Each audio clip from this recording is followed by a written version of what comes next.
আলাইকুম সুপ্রিয় দর্শক, চলে আসলাম এই মুহূর্তে পাওয়া আজকে সবচেয়ে গুরুত্বপূর্ণ আবহাওয়ার আপডেট নিয়ে। আজ 25শে সেপ্টেম্বর বুধবার এবং আগামীকাল 26শে সেপ্টেম্বর বৃহস্পতিবার কেমন থাকতে পারে আগামী 24 ঘন্টার আবহাওয়া। বাংলাদেশ থেকে শুরু করে ভারতের আসাম, মেঘালয় এবং উত্তর থেকে দক্ষিণবঙ্গ ও ত্রিপুরা রাজ্যে আগামী 24 থেকে 48 ঘন্টার মধ্যে যেসব জেলাগুলোতে ভারী থেকে অতি ভারী বৃষ্টিপাত হতে পারে। এছাড়া চলমান যে মেঘ বৃষ্টির প্রবণতা বেড়েছে সেটা কতদিন পর্যন্ত চলমান থাকতে পারে এবং যে মেঘলা আকাশ রয়েছে এবং বৃষ্টি বা বজ্র বৃষ্টি চলছে সেই বৃষ্টিপাত কতদিন পর্যন্ত চলতে পারে। এছাড়া এই মুহূর্তে কোন কোন জেলাগুলোতে বৃষ্টি বা ভারী বৃষ্টিপাতের সম্ভাবনা রয়েছে এবং আগামী দিনে দেশের উত্তরাঞ্চল রংপুর, ময়মনসিংহ, সিলেট এবং উত্তরবঙ্গে আলিপুরদুয়ার, কোচবিহার, জলপাইগুড়ি, শিলিগুড়ি, তারপর উত্তর ও দক্ষিণ দিনাজপুর এবং মালদহ জেলার বেশ কয়েকটি জেলায় ভারী থেকে অতি ভারী বৃষ্টিপাতের সতর্কতা জারি করেছে বাংলাদেশ ও ভারতীয় আবহাওয়া দপ্তর তরফ থেকে। দেশের উত্তর অঞ্চলে বেশ কয়েকটি অঞ্চলে সাময়িক বন্যা পরিস্থিতির সৃষ্টি হতে পারে। এছাড়া আগামী দিনে বঙ্গোপসাগরে কোনো নিম্নচাপ বা ঘূর্ণিঝড়ের সম্ভাবনা রয়েছে কিনা সেই বিষয়ে জানতে হলে ভিডিওটি প্রথম থেকে শেষ পর্যন্ত দেখতে থাকুন। আর আপনি কোন জেলা থেকে আমাদের আবহাওয়ার খবরটি দেখছেন অবশ্যই আপনার জেলার নামটি আমাদের কমেন্ট বক্সে জানিয়ে দেবেন। আর সবার আগে সবার প্রথম সঠিক আবহাওয়ার খবর জানতে আমাদের চ্যানেলটিকে সাবস্ক্রাইব করে রাখুন। এবার জেনে নেওয়া যাক এক নজরে। বন্ধুরা, এই পর্যায়ে আমরা সরাসরি বায়ু মোডে চলে আসলাম। এখান থেকে আমরা সরাসরি দেখতে পাচ্ছি যে এই মুহূর্তে দেশের উপর দিয়ে বঙ্গোপসাগর থেকে বেশ পরিমাণ জলীয় বাষ্প সেগুলো কিন্তু প্রবেশ করতেছে। এর ফলে কিন্তু ঢাকা, খুলনা, বরিশাল এবং রাজশাহী, চট্টগ্রাম এবং ময়মনসিংহ বিভাগ এবং দক্ষিণবঙ্গের কলকাতা, আরামবাগ, দুর্গাপুর, শান্তিপুর, তারপর হচ্ছে মুর্শিদাবাদ, কৃষ্ণনগর এই অঞ্চলগুলোতে বিক্ষিপ্ত আকারে মেঘ তৈরি হয়ে হালকা মাঝারি সেই সাথে দমকা বাতাস সহ বৃষ্টি বা বজ্র সহ বৃষ্টিপাত হতে দেখা যাচ্ছে সকাল থেকে। এছাড়া আগামীকালও এই বৃষ্টিপাতের সম্ভাবনা রয়েছে। আগামীকাল বৃহস্পতিবার সকাল 6টা থেকে পরবর্তী 24 ঘন্টায় রাজশাহী, খুলনা, তারপর হচ্ছে রংপুর, তারপর রয়েছে দক্ষিণবঙ্গের কলকাতা, আরামবাগ, দুর্গাপুর, খড়গপুর, তারপর রয়েছে পূর্ব পশ্চিম মেদিনীপুর, ধানবাদ, তারপর রয়েছে মালদহ এবং রয়েছে উত্তর দক্ষিণ দিনাজপুর, তারপর রয়েছে মুর্শিদাবাদ, কৃষ্ণনগর এই অঞ্চলগুলোতে বিক্ষিপ্ত আকারে বৃষ্টি সেই সাথে দমকা বাতাসও বয়ে যেতে পারে ঘন্টায় 40 থেকে 50 কিলোমিটার গতিবেগে। এছাড়া আজ রাতেও ঢাকা বিভাগের বেশ কয়েকটি জেলা, যে জেলাগুলোর নাম হলো ফরিদপুর, মাদারীপুর, তারপর হচ্ছে শিবচর, মুকসাদপুর, তারপর হচ্ছে মুন্সিগঞ্জ, দোহার, নারায়ণগঞ্জ, ডেমরা, শিবালয়, তারপর হচ্ছে নাগপুর, তারপর হচ্ছে কাপাসিয়া, নরসিংদী, কিশোরগঞ্জ, তারপর রয়েছে পাংশা, বালিয়াকান্দি এই অঞ্চলগুলোতে বিক্ষিপ্ত আকারে বৃষ্টি বা হালকা মাঝারি ধরনের বৃষ্টি সেই সাথে দমকা বাতাসও বয়ে যেতে পারে আজ রাত 10টা থেকে পরবর্তী 24 ঘন্টার মধ্যে। এছাড়া আমরা দেখতে পাচ্ছি যে খুলনা, বরিশাল বিভাগও বেশ কয়েকটি জেলায় আজ রাতের দিকে বিক্ষিপ্ত আকারে বৃষ্টি বা ভারী বৃষ্টিপাত হতে পারে। অর্থাৎ এই বৃষ্টিপাতের প্রবণতা আগামী শুক্রবার পর্যন্ত চলমান থাকতে পারে। আমরা দেখতে পাচ্ছি যে বঙ্গোপসাগর থেকে সরাসরি মৌসুমী বায়ু সেটা কিন্তু সক্রিয় হয়েছে আর তার সঙ্গে কিন্তু জলীয় বাষ্প কিন্তু মিলিত হচ্ছে। এর ফলে কিন্তু মেঘ তৈরি হচ্ছে আর এর থেকে বৃষ্টি বা হালকা মাঝারি বৃষ্টিপাত চলছে। আর এখানে দেখতে পাচ্ছি একটি নিম্নচাপ অক্ষরেখা, সেটা এখানে ঘূর্ণাবর্ত বা ঘূর্ণায়মানও রয়েছে আর এখান থেকে বঙ্গোপসাগর থেকে জলীয় বাষ্প ঢুকতেছে। এই পরিস্থিতি কবে নাগাদ উন্নতি হতে পারে সেটা আপনাদেরকে দেখিয়ে দিচ্ছি সরাসরি বায়ু মোডের থেকে। আমরা দেখতে পাচ্ছি যে আগামীকাল 26শে সেপ্টেম্বর এই পরিস্থিতি চলমান থাকতে পারে। এরপর 27শে সেপ্টেম্বর থেকে আবহাওয়ার কিছুটা পরিবর্তন আসতে পারে। অর্থাৎ আগামী 27শে সেপ্টেম্বর রাত থেকে আবহাওয়ার অনেকটা পরিবর্তন আসতে পারে। এরপর 28শে সেপ্টেম্বর থেকে আবহাওয়ার স্বাভাবিক পর্যায়ে বা একটি আবহাওয়ার বড় পরিবর্তন আসতে পারে। সেই সময় যে বৃষ্টি বা বজ্র সহ বৃষ্টিপাত চলছে এই মুহূর্তে সেটা অনেকটাই হ্রাস পেতে পারে। একই সঙ্গে আগামী 29শে সেপ্টেম্বর থেকে দেশের বিভিন্ন অঞ্চলে আবারও তাপমাত্রা বৃদ্ধি পেতে পারে। অর্থাৎ আমরা বুঝতে পারলাম যে এই চলমান মেঘ বৃষ্টির প্রবণতা 26, 27, 28 এই টানা 3 দিন চলমান থাকতে পারে। এরপর 29শে সেপ্টেম্বর রাত থেকে বৃষ্টিপাতের প্রবণতা হ্রাস পেতে পারে। এরপর 30শে সেপ্টেম্বর থেকে রোদ ঝলমলে আকাশ সেই সাথে আর্দ্রতাজনিত অস্বস্তি ঘামযুক্ত আবহাওয়া সেটা আবারও বহাল থাকতে পারে। এই পর্যায়ে আপনাদেরকে জানিয়ে দিব যে আগামী 10 দিনে বঙ্গোপসাগরে কোনো ঘূর্ণিঝড়ের আশঙ্কা রয়েছে কিনা। আমরা দেখতে পাচ্ছি যে আগামী 10 দিনে বঙ্গোপসাগরে কোনো নিম্নচাপ বা ঘূর্ণিঝড়ের কোনো সম্ভাবনা দেখা যাচ্ছে না।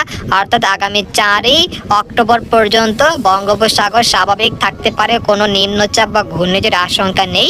এই পর্যায়ে আপনাদেরকে জানিয়ে দিব যে এই মুহূর্তে কোন কোন জেলাগুলোতে বৃষ্টি বা ভারী বৃষ্টিপাতের সম্ভাবনা রয়েছে সেটা আপনাদেরকে সরাসরি স্যাটেলাইট চিত্রে দেখিয়ে দিচ্ছি। আমরা এখান থেকে সরাসরি দেখতে পাচ্ছি যে এই মুহূর্তে ফরিদপুর, তারপর হচ্ছে লোহাগাড়া, তারপর রয়েছে মাগুরা, তারপর হচ্ছে দোহারের কিছু কিছু জেলায় বিক্ষিপ্ত আকারে বৃষ্টি বা হালকা মাঝারি বৃষ্টিপাত চলছে।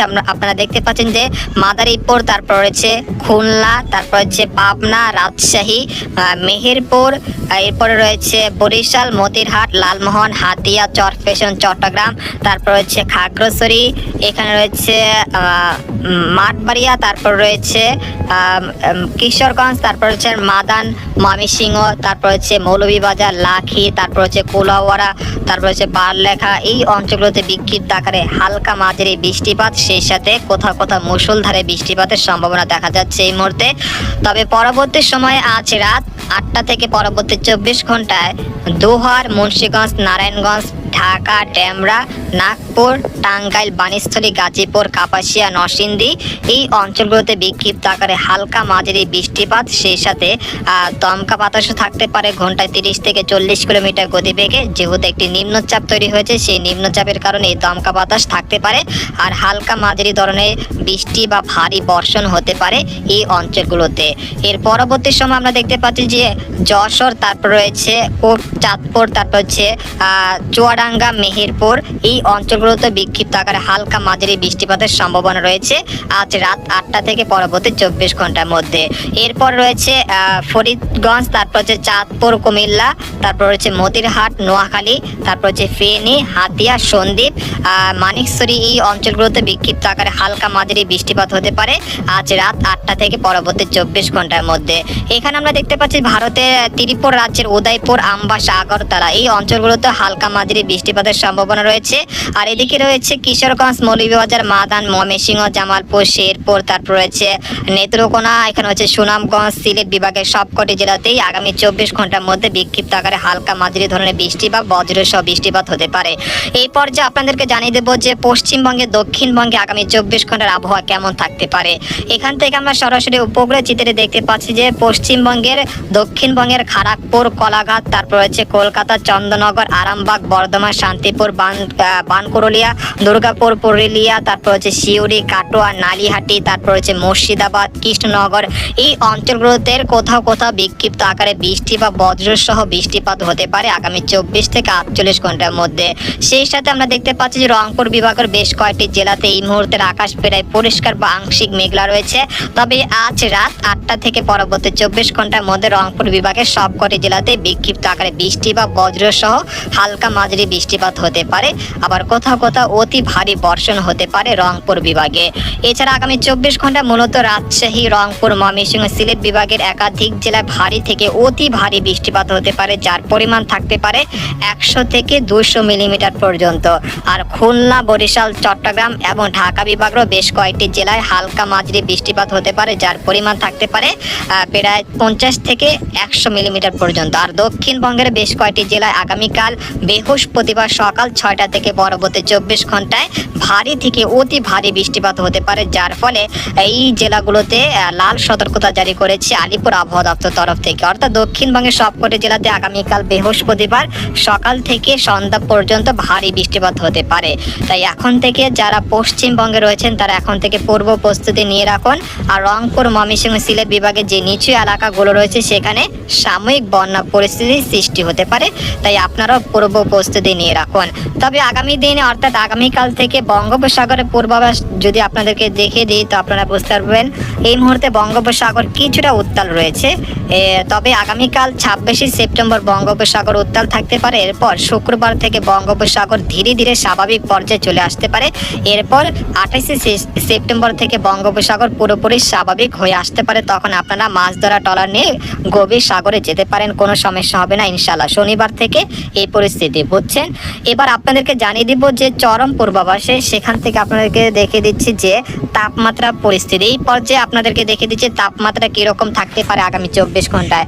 আমরা দেখতে পাচ্ছি যে রাজশাহী, ঢাকা, তারপর হচ্ছে খুলনা, বরিশাল, চট্টগ্রাম এবং দক্ষিণবঙ্গের সবকটি জেলা এবং রংপুর, ময়মনসিংহ, সিলেট বিভাগের সব জেলাতে এই মুহূর্তে স্বাভাবিক তাপমাত্রা রয়েছে। কোথাও কোনো তাপ প্রবাহ নেই এবং আর্দ্রতাজনিত অস্বস্তি ঘামযুক্ত আবহাওয়া তেমন নেই। এবং আগামীকাল 26 সেপ্টেম্বরও তেমন তাপমাত্রা তাপমাত্রা বাড়ার কোনো সম্ভাবনা নেই, তবে 27শে সেপ্টেম্বর থেকে তাপমাত্রা ধীরে ধীরে বাড়তে পারে।